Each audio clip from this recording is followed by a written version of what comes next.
Our guys got back in last night, and we had our team meeting. We're on fall break, so getting the team in this morning and getting a chance to kind of recenter them, get them their mindset on certainly the game in Michigan, and their preparation was the most important thing. We had meetings and weight training this morning, and then this afternoon we'll get out on the field with a practice. So we're back at it. Obviously a great challenge this weekend against Michigan. Playing at Michigan is always a great challenge, and one that our guys are excited about, being on national television. But it'll be one where we'll have to execute at a high level, play a physical game, certainly, and handle the elements. Certainly, it will be loud, and certainly communication will be very, very important for us.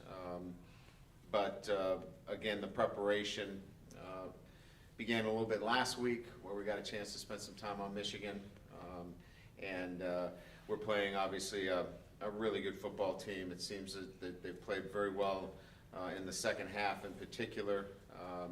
An offensive line that is obviously playing much better as a unit than they did earlier in the season.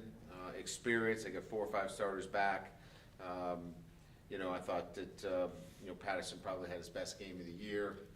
He's tough, he's gritty, he's accurate when he throws the football. He can run it. I think he throws a very catchable football. And he's got big physical receivers that will obviously go up and get the football for him. Running game, I think the freshman, Zach Charbonneau's done a really nice job for him coming in as a true freshman, and they're very consistent in what they do. But I think the receiving core, Collins, Black, Peoples-Jones, big physical, but I think, Bell's really the playmaker for him. He's their best receiver, extremely competitive kid. Look to see him have a really big game. He's that kind of player for him. I think we all know defensively they've been, a high effort group, especially the defensive line. Pay, Kemp, Hutchinson, all great players. Athletic, can pass rush, really good against the run. These are guys that have really, obviously, have developed in the program as well. I know Pay, coming out of high school, is like 225. He's put on 50 pounds. Hutchinson, great motor. So it's a group that can get after you, is well coached. Linebackers, McGrone, we knew him very well in the recruiting process, has stepped in for Ross and has played very, very well. I think Hudson is the guy, really, he can play on all 3 levels. Really, really good player for him. And then on the defensive backfield, a lot of experience with Metellus and Hawkins. Hill's a really, really good corner, and we know Thomas very well in the recruiting process. So it's a really good defense. Donnie Brown does a great job with them. It seems like their offense is really, finding themselves in terms of their production, and should be a great matchup between 2 really good football teams. We got to go on the road again, handle all the distractions there, and look for a classic matchup between 2 teams that have a great history and tradition of playing each other. So with that, we'll open up to questions. Eric? Brian, how did you spend your open day, just you personally, not your players? My open date, the week? Saturday. Oh, Saturday I went to Cincinnati and was part of the induction of our 2009 undefeated football team at Cincinnati. So it was great to see those guys. I think we had over 50 players that came back, from Travis Kelsey to Andre Revels, Tony Pike. Just great to see all those guys and share some stories. Some were true, some were not true. But it was just a great group of guys to see and spend some time with them. What's your impression of where Cincinnati is now? And I know Mike Denbrock's. Yeah, Mike, got a chance to see Mike. It was great to see Mike, and I think they're, a well-established program that has, Luke Fickle's got them playing at a high level defensively, extremely aggressive. Mike's doing a great job on the offensive side of the ball. I mean, I think they really have a chance to be part of the New Year's Six. I mean, there's a team there that I got a chance to see them a little bit, but they're athletic on defense. They run well, physical, and then offensively, got a really nice quarterback and an outstanding running back. How is the health condition of Jafar Armstrong and Sean Crawford, and what are your expectations for them this week and beyond? Well, Jafar's going to be an important part of our game plan. So as much as it was just really kind of getting him through a game situation and getting the taste of it for USC, it's not a full go for him. This week will be him being factored into our game plan, playing a prominent role, and I think he'll have an impact. Sean, it's involved in everything from 7-on-7 to one-on-one drills. He'll be involved in everything, and continue to see what his comfort level is. But we expect him to play. We'll see at what level he can play at. But he's a guy that I wouldn't count out of being a contributor in some fashion and being around the ball next Saturday night. Ade and Dalen like to hang out in their off time at Kraemer's house with Ken, and he makes them do drills or has them do drills, so forth.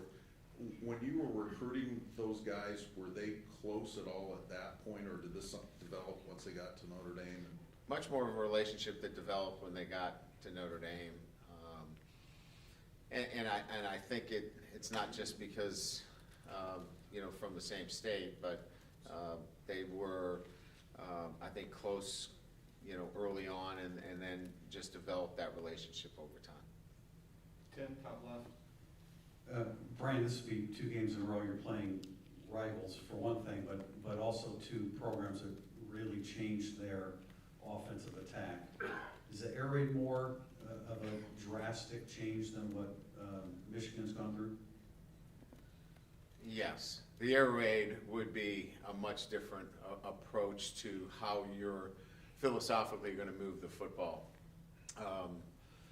This one requires, from our perspective, a less of a change to our structure defensively than it did in preparing for USC. This receiving core obviously is good and deep. Do you put it in the same category as what you were dealing with USC? Well, they're a different group. In terms of size and physicality, I think they stand by themselves. Speed, I think I would probably give the edge to USC. But I think what they do really well is use their strengths, and that is they body up defensive backs very well, and they use their length and strength to their advantage, and do a great job of it. So what are some of the things defensively that you have to do to adjust to Michigan? Well, certainly, people talk about 50-50 balls. I mean, you can't give up 50-50 balls. So, how do you turn that factor into your favor? You have to play some zone coverage. You've got to take away the high percentage 50-50 balls because of their size. So, you're double zoning, you're playing some bail, you're doing some things where, you're keeping the corners over the top with some help underneath. So you can't just line up in one coverage there because they're going to win some of those matchups. So giving the corners some help, varying some zone and man looks outside is very, very important. And certainly not giving Patterson the same looks every time. He's a smart quarterback. He can run if he doesn't like what he sees. And what we did really well last year was we put some pressure on the quarterback. I think we need to do that again. Tyler? Brian over here. Eric covered Saturday. What was the goal of the rest of the bye week for the coaching staff? What did you guys want to get accomplished? Is there a chance to do more self-scouting than a traditional week? What was the big takeaways last week for you guys? Well, the first thing was to get our team in on Sunday, because we wanted to get them out. And after weight training on Thursday, we gave them all day Thursday, Friday, Saturday, and Sunday off. So typically I like to get them 4 days off, which we were able to accomplish that again. So that meant us coming in Sunday, which is something that we're not used to doing. So that was a bit of a change for them. There was a little bit of grumbling on Sunday when they were in here, but they clearly understood what the end game was. So we got some good work Sunday, Monday, Tuesday, Wednesday on our preparation. Along that same time period, the self-scouting is happening all the time now. We're a client of Pro Football Focus, which they're now entered into the college game as well.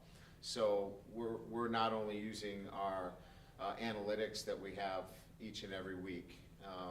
We're another client of another analytics-based group, but using both of those weekly kind of keeps us ahead of the curve, where it used to be you get to the bye week and you do this, heavy self-scout. We're kind of doing that weekly now. So that's less of a mandate. And then certainly the second was to get on the road. We had some coaches that went out on Tuesday, and then the rest of the coaches after practice on Wednesday. And I was able to get out on Thursday and Friday. And with the field receiver, you guys have done different personnel groupings. So there's sometimes 2 tight ends, 2 receivers, and 3 wide receivers. How important is it to have maybe a go-to guy that is taking most of the reps of that field receiver position, or is there value in having different shapes and sizes of guys with the guys you've been rotating through out there? I think formationally you want some different looks, and I think it's important to move a guy like a Chase Claypool around where he doesn't get caught into the short side, because it's easier to defend him there. So I've always felt from a formational standpoint that you need to have some different looks and move guys around. If you're asking me, would we like to have one guy out there that has solidified a position? Maybe, but we've been able to use a lot of young guys, and they've all been able to mature this year to the level where we've gotten some pretty good production out of them. So I think it's a little bit of both. I think you need to have different formation looks where you can use tight ends, you can move receivers around, but I'm never going to shy away from establishing a guy out there that that the quarterback can look out there and go, I know exactly what he's going to do. Tommy Kraemer was named a mid-season All-American second team by the AP last week. How drastic of an improvement has he made from last year when he was even taken out of the lineup a couple times because of his performance? Yeah, drastic might be a strong word. He was a solid player for us last year. I think drastic would probably be better used in the off-season in terms of the remake in many ways of his habits as it relates to how he takes care of himself nutritionally. He's in great shape physically, stronger, moves well, and I think a lot of that took place in the off-season. As a football player, he still is powerful at the line of scrimmage, can handle most guys that he goes against. He's a very, very underrated pass blocker, and I think the things that he continues to work on are the consistency elements. Pete, top left. Brian, you alluded to the elements of the weekend just a little bit, but having played in an atmosphere like you did down in Georgia a couple weeks ago, what did you learn about what works and what didn't, and what might you guys do differently this week to prepare for the kind of noise that they might have this Saturday? Well, we started our cadence, our nonverbal cadence last week. I learned that that's something that requires much more repetition, and so that was learned, and we're not going to make that same mistake twice. I think our guys are really tuned into understanding that the atmosphere will be loud and that you cannot be distracted if you are interested in executing at a high level. If you're distracted, then you're not in the right place emotionally, and our guys are pretty locked in on that. So we'll continue to talk about it during the week, but I think they've got a pretty good understanding of that. Michigan's a rival, not one that you play every year, but I think it's still a big enough game that it moves the needle, certainly with the fans. Sure. How do you feel about this game, having been through it enough times to know that it's probably not fair to say it's just another game? No, I think it's a game that our players are keenly aware of its great history and tradition over the years. A lot of these guys are recruited to Notre Dame as well, and so you're only a couple hours away. It's one of only 2 bus trips, maybe 3, with Purdue that we take in our time here. So the proximity is certainly one that we're quite aware of as well. So clearly the guys know Michigan, they know the history and tradition of it, and they know it's a really good football team. I think that, look, what gets their attention more than anything else, it's a really good football team. And if it wasn't, we'd be talking about other things. And lastly, I'm sorry, midway through the year, what do you feel is your biggest strength and your biggest weakness right now on this team? I think our ability to prepare on a consistent basis. Our guys really stick to our process, which tends to show a consistency to your football team.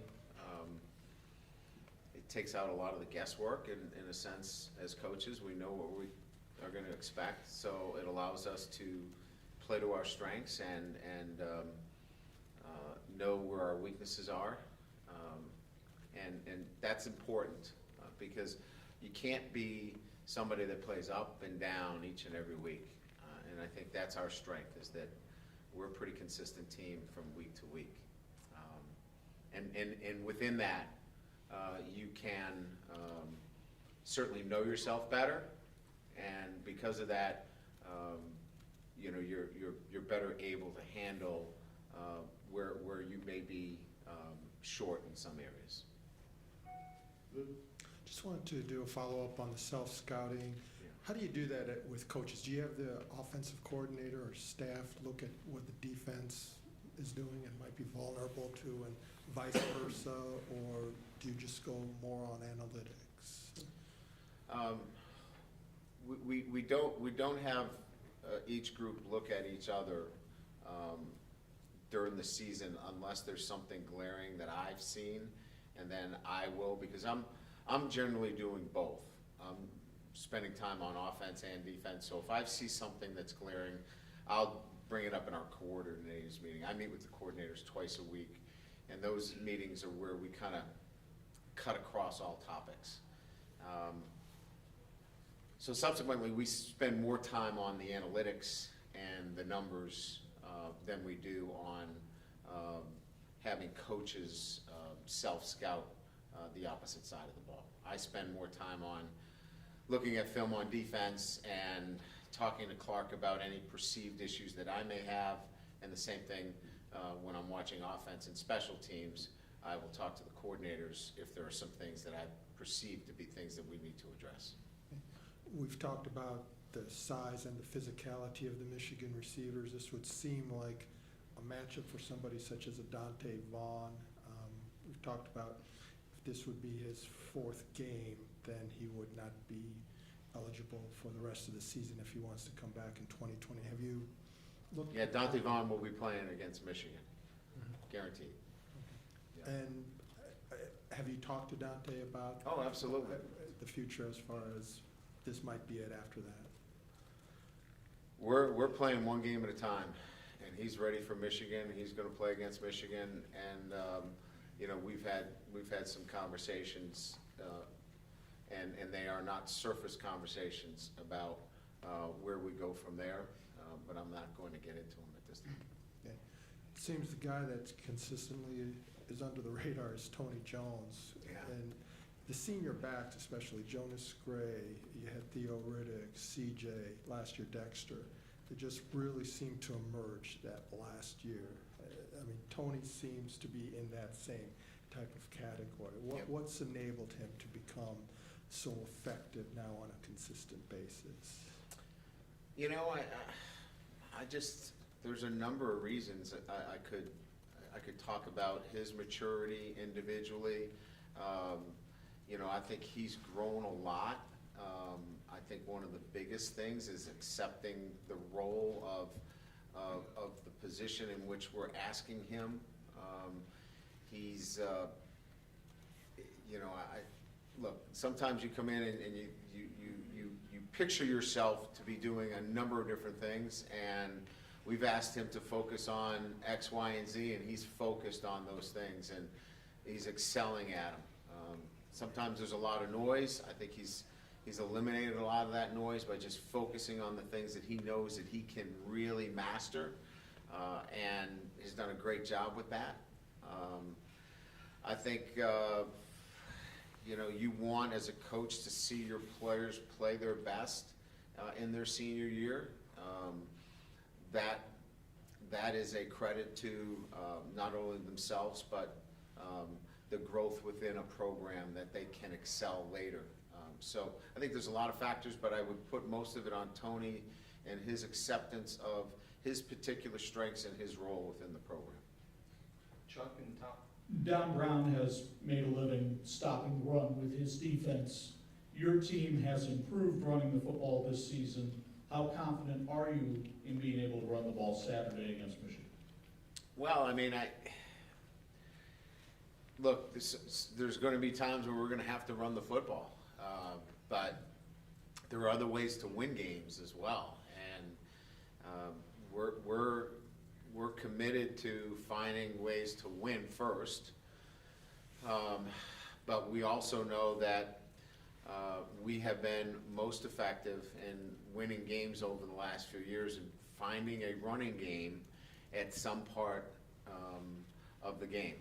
And maybe it's not the first quarter, maybe it's the second or the fourth, but we're going to have to carve out a run game at some time during the game. And that's just being persistent, and that's being patient.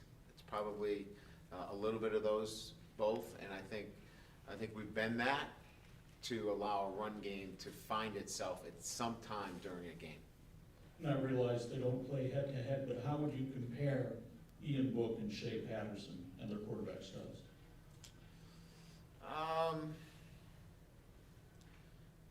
You know, they're a little bit different. They both throw very catchable balls. I think that you know, I think Ian has done a great job of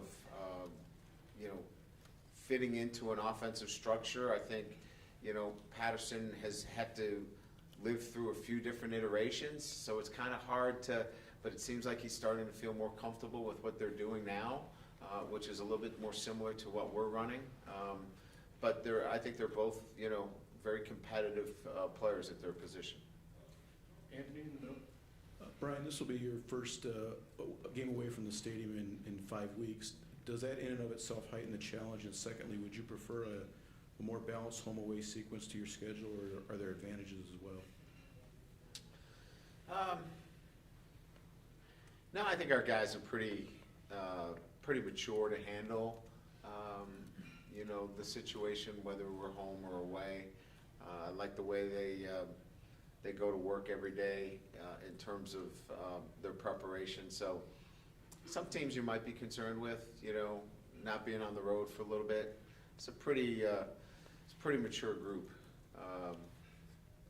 We had one guy come in late because his plane was delayed. It just seems like everything that they do is very, very mature, and you don't worry about things like going on the road after being off for 5 weeks. They'll handle themselves very well. Thank you, everybody. Thanks.